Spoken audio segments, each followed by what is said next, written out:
Come on up, Kara. So Kara, Yeah. I know that we've done this kind of recently, but what is you and Trevor's favorite restaurant in the Springs? Favorite restaurant in the Springs?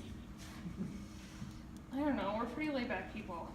Like Texas Five Guys, Roadhouse? maybe? Is that a restaurant? Five Oh, Lemongrass, the Vietnamese place. Yeah. That place is awesome. We've been going there. Oh, I mean Liz, Her Story Cafe.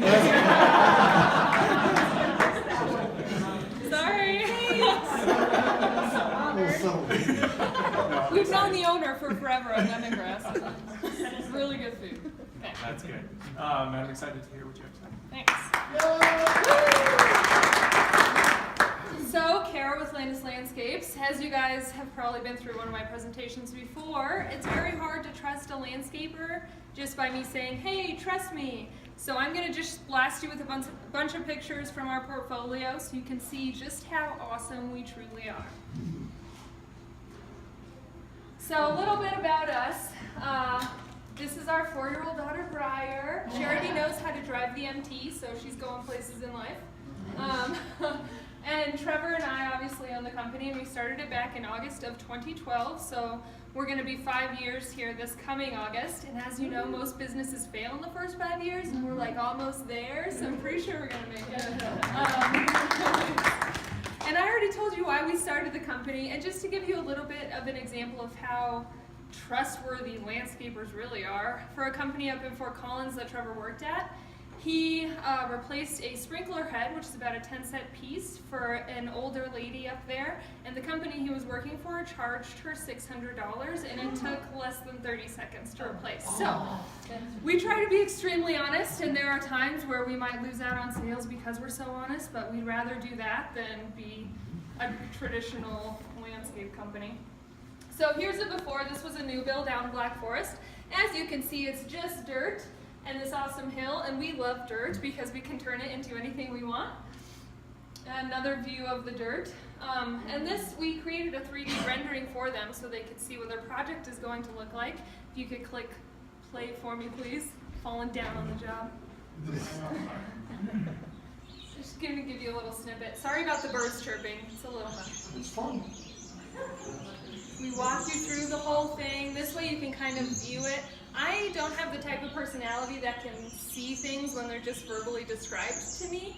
Trevor can do that, but I cannot. So this is great for a lot of our customers. They can see what the finished project is going to look like. All right, that's good. Thank you. All right. So this was during construction. We always tell our clients it's going to look like a construction site until the day we are done. But all of our employees know we never leave trash out. Our guys aren't allowed to smoke on the property. They have to smoke in their cars or by the street. We pick up everything at the end of the day, just because a lot of these people have kids and you don't want that around their kids. So these are more during construction photos. As you can see, this was one of our larger projects. This is it coming together a little bit, and this is the finished product. So it looks very similar to the video that I showed you, and it just turned out beautiful. It's a great space now. It's not just a mound of dirt. They can actually utilize it for socializing and the like. A little patch of sod, a nice walkway to their backyard. Really just completes the house. There's more views of it. And here you can see the difference. This was timber retaining wall, and before was a block retaining wall. So here's another one. Again, dirt. We love dirt because we can turn it into anything we like. And this client was actually an artist, so when we got to her property for the initial consultation, she had her entire backyard already mapped out and blueprinted, and she had the design that she wanted. That's totally fine with us. We are more than happy to give you whatever you like. If you're paying for it, you should get the yard that you absolutely love. So this is what it turned out to be. It was very simple, cost-effective, some pavers. We did a larger rock because she has dogs that love to dig, so you can't move these big rocks as easily, and a small patch of sod. Here's a before of a property in the Briargate area. How much curb appeal does this have? None. So we wanted to change that for them and turn it into something beautiful. So now when you drive by, you're like, hey, look at how beautiful that house is. We did a small retaining wall so they could have a nice patch of sod that was on level ground. And then they wanted low maintenance plants. There's no such thing as a no maintenance plant.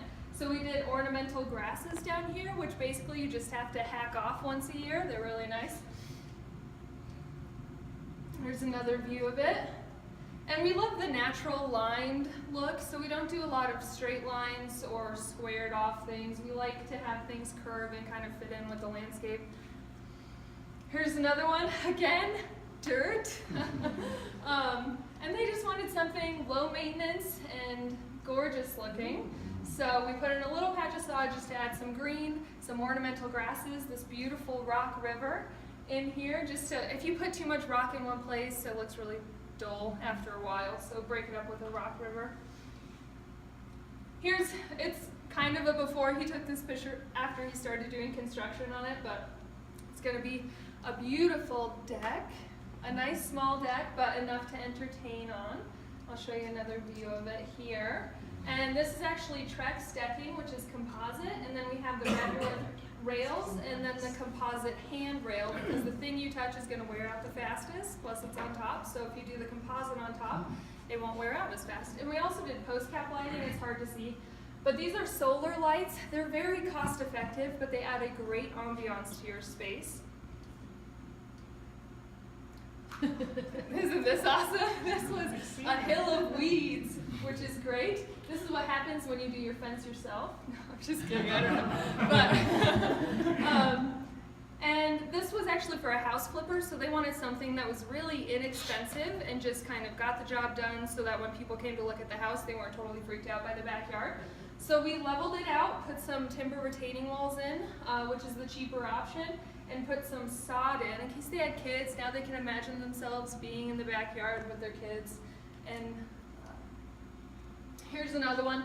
Again, this isn't quite the before. Trevor started construction on it a little bit, but this is going to turn out to what is known as a pergola. Most people don't know that word, but this is what a pergola is. And the difference between our pergolas is we actually like to put in some style and design. If you drive by, you'll see a lot of them that just have like these 45-degree cuts with a 2x4 or something, you know, on there, and they don't really look very nice. So obviously you can see that one has a lot of style and flair, and we boxed in the posts here to make it look classy. Did I skip one? I'm not sure. This is a house out in the Broadmoor. It was basically just weeds, and I think before they had bought it there was like a little bit of landscaping, but it was a giant hill. And they had a gorgeous house, so they wanted something outside to match it. So we installed this really extensive paver patio. I think it turned out to be over 1,300 square feet. Put in some nice circular detail here, retaining wall, seating area. We put in wired lighting for this, so it'll turn on automatically at a certain time and they can change the brightness. We put in a gas fire pit, which is really awesome for entertaining. This one was rock, and that was about like 9 inches of rock. Normally it's 3 to 4 inches, so that was really fun to haul out. And it turned into this, which was really awesome. So obviously this is a total re-landscape, and this was a very custom job. Is that 2 seconds? 2 minutes. Okay. I'm gonna wait till the last minute. Okay. So we put in a paper patio, a deck, and a pergola. Now you guys know that word, you know what it is. And he installed this custom, built this custom gate for it. I think it was an 8-foot tall gate, just to kind of match. They really liked medieval stuff and the black hardware and all that, so we wanted to give that to them. And again, fencing and the solar post cap lighting, which is really inexpensive and adds a great ambiance. And we also do super small jobs. So this was a little condo. It had this concrete pad in the back, and I want to say it was maybe 15 by 10, the space was, but we just added some nice pavers on top of it, and it totally changes the whole look of the space. And it makes it really warm and inviting, and you actually want to go out and entertain on it. That is really jumbled, so if you need our information, you can talk to me about it. Every time I put it on this computer, I don't know what happens. But just to say a few things, if you're going to be doing landscaping and you're going to be moving, maybe reconsider doing landscaping. It will not add that much value to your home. You really just want to clean up the edges, or like in the case of the giant weeded hill for the property flippers, just make it inviting. It was very cost effective. If you're going to be staying in your home and you know you're going to live there forever, at least a very long time, get something you like. We work with any budget. So if you want pavers or even concrete pad, we have a guy that does concrete pads for you. Please come and see us. We will do whatever you want and make sure that it's what you actually want before we leave the premises. So I'm Kara with Landess Landscapes, enhancing your outdoor living experience.